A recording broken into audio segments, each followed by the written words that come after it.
കഴിഞ്ഞ ദിവസം നമ്മൾ കണ്ടതാണ് ബൈജു, ഉണ്ണിത്താനെതിരെ ബാലകൃഷ്ണൻ പെരിയ അതിശക്തമായ വിമർശനം. ഉണ്ണിത്താനെതിരെ മാത്രമല്ല KPCC അധ്യക്ഷനെതിരെയും ആ വിമർശനം ഉണ്ടായിരുന്നു എന്ന് വേണം മനസ്സിലാക്കാൻ. ബാലകൃഷ്ണൻ പെരിയ വലിയ വിമർശനവുമായി രംഗത്ത് വന്ന പശ്ചാത്തലം നമ്മൾ കണ്ടതാണ്. അത് എങ്ങനെയാണ് നോക്കിക്കാണേണ്ടത്? കാരണം കോൺഗ്രസിൽ ഒരു സമവായത്തുള്ള ശ്രമങ്ങൾ ഉണ്ടാകുന്നുണ്ടോ? കൂടുതൽ പ്രാദേശിക നേതാക്കൾ ഈ ഉണ്ണിത്താനെതിരെയും ബാലകൃഷ്ണ പെരിയെ പിന്തുണച്ചുകൊണ്ട് വരുന്ന പശ്ചാത്തലം ഉണ്ടോ? അങ്ങനെ ഒരു സാഹചര്യമുണ്ടോ? അതോ ഈ ഉണ്ണിത്താൻ ഇപ്പോൾ ഡൽഹിയിലാണ്, പാർലമെന്റ് സമ്മേളനത്തിൽ പങ്കെടുക്കാൻ പോയിരിക്കുകയാണ്. ഉണ്ണിത്താനാണോ പിന്തുണ വർദ്ധിക്കുന്നത്? എന്താണ് മനസ്സിലാക്കേണ്ടത്?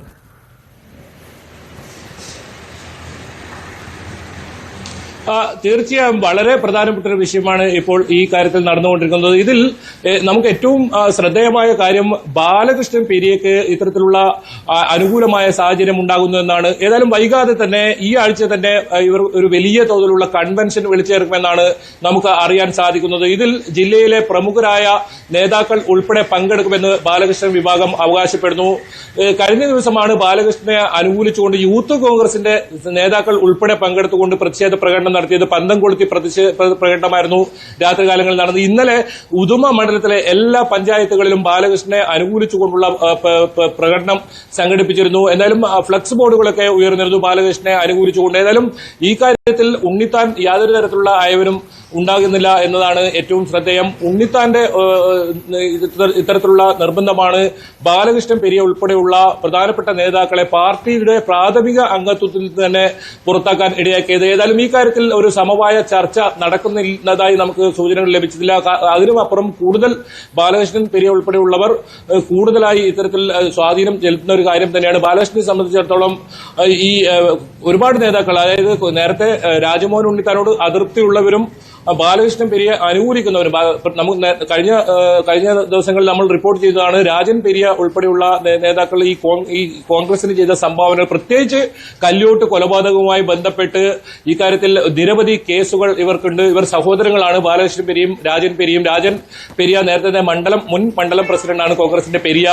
അതുപോലെ തന്നെ ഇത്തരത്തിലുള്ള പാർട്ടിക്ക് ഇത്തരത്തിലുള്ള അണികളായി ശക്തമായ അണികളെ കൊണ്ടുവരുന്ന നേതാക്കളെയാണ് പാർട്ടിയിൽ നിന്നും പുറത്താക്കിയിരിക്കുന്നത്. അതും പ്രത്യേകിച്ച് രാജ്മോഹൻ ഉണ്ണിത്താനുമായുള്ള ഒരു ഇത്തരത്തിലുള്ള ഫേസ്ബുക്ക് പോസ്റ്റിലൂടെ ഇവർ തമ്മിലുണ്ടായ ഒരു പ്രശ്നമാണ് ഇത്തരത്തിലുള്ള ഒരു നടപടിയിലേക്ക് എത്തിയത്. ഇതിൽ സസ്പെൻഷൻ ഉൾപ്പെടെയുള്ള നടപടികളാണ് പലരും പ്രതീക്ഷിച്ചെങ്കിലും ഈ പുറത്താക്കൽ നടപടി ഞെട്ടിച്ചിട്ടുണ്ട്. DCC പ്രസിഡന്റ് ഉൾപ്പെടെ ഈ പുറത്താക്കൽ നടപടിയെ സ്വാഗതം ചെയ്യുമ്പോഴും വലിയ വിഭാഗം പ്രവർത്തകർ ബാലകൃഷ്ണൻ പെരിയെ അനുകൂലിക്കുന്നു. ഇത്തരത്തിൽ പുറത്താക്കൽ നടപടി വേണ്ടായിരുന്നു എന്ന ഒരു കാര്യമാണ് ഇവരെല്ലാം പറയുന്നത്. ഏതായാലും ബാലകൃഷ്ണൻ പെരിയ സംഘടിപ്പിക്കുന്ന ബാലകൃഷ്ണൻ പെരിയ പക്ഷം സംഘടിപ്പിക്കുന്ന കൺവെൻഷൻ വലിയ കൺവെൻഷൻ ആയിരിക്കുമെന്നാണ് ഇവർ അവകാശപ്പെടുന്നത്. നിരവധി നേതാക്കൾ ഈ കൺവെൻഷനിൽ പങ്കെടുക്കും. എന്തായാലും കോൺഗ്രസിനൊപ്പം ഉറച്ചു നിൽക്കുമെന്ന ഒരു പ്രസ്താവന തന്നെയാണ് ഇപ്പോഴും ഇവരുടെ ഭാഗത്തുണ്ടായത്. ഏതെങ്കിലും മറ്റു പാർട്ടികളിൽ നിന്നും നിരവധി പാർട്ടികളിൽ നിന്ന് ക്ഷണം വരുന്നുണ്ട്. അതായത് പ്രത്യേകിച്ച് BJPയിൽ നിന്നാണ് ഇവർക്ക് ക്ഷണം വരുന്നത്.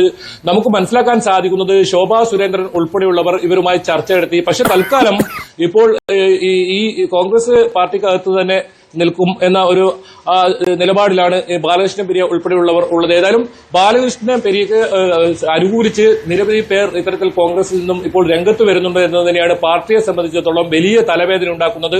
വരും ദിവസങ്ങളിൽ നമുക്ക് ഇതിന്റെ ഇവർ തമ്മിലുള്ള പ്രശ്നങ്ങളുടെ ഭിന്നത കൂടുതൽ മറനീക്കി പുറത്തു വരാനുള്ള ഒരു സാധ്യതയുണ്ട്. വലിയ പൊട്ടിത്തെറിയിലേക്ക് കടക്കാൻ സാധ്യതയുണ്ട്. പലരും ഇപ്പോൾ കോൺഗ്രസിന്റെ മുതിർന്ന നേതാക്കൾ, ജില്ലയിലെ മുതിർന്ന നേതാക്കൾ ഇപ്പോൾ ഇത്തരത്തിൽ തെരഞ്ഞെടുപ്പ് രംഗത്ത് ആയാലും പുറത്ത് അധികം വരാത്തൊരു സാഹചര്യം ഉണ്ടായിരുന്നു. ഏതായാലും ഇവരൊക്കെ അതൃപ്തരായവരൊക്കെ ബാലകൃഷ്ണൻ പെരിയ പക്ഷത്തിനൊപ്പം ചേരാനാണ് സാധ്യത. പക്ഷേ എന്താണ് ഇവരുടെ മറ്റ് ഭാവി നിലപാട് എന്ന കാര്യത്തിൽ ഇവർ മനസ്സ് തുറന്നിട്ടില്ല. തൽക്കാലം കോൺഗ്രസിന് ക്ഷീണമുണ്ടാക്കുന്ന ഒരു പ്രവൃത്തിയും തങ്ങളുടെ ഭാഗത്തു നിന്ന് ഉണ്ടാകില്ല എന്ന് തന്നെയാണ് രാജൻ പെരിയ ഉൾപ്പെടെ വ്യക്തമാക്കിയിരിക്കുന്നത്. എന്തായാലും ഇവരുടെ മറ്റ് പരിപാടികൾ ഈ കൺവെൻഷനിൽ ശേഷമായിരിക്കും വ്യക്തമാക്കുക. എന്തായാലും ബാലകൃഷ്ണൻ പെരിയെ അനുകൂലിച്ചുകൊണ്ട് ഇത്തരത്തിൽ പോസ്റ്ററുകളും ഒപ്പം ഈ പ്രതിഷേധ പ്രകടനങ്ങളും ഇപ്പോഴും ജില്ലയിൽ തുടരുന്നുണ്ട് എന്നതാണ് ഏറ്റവും പ്രധാനം. രഞ്ജിത്ത്.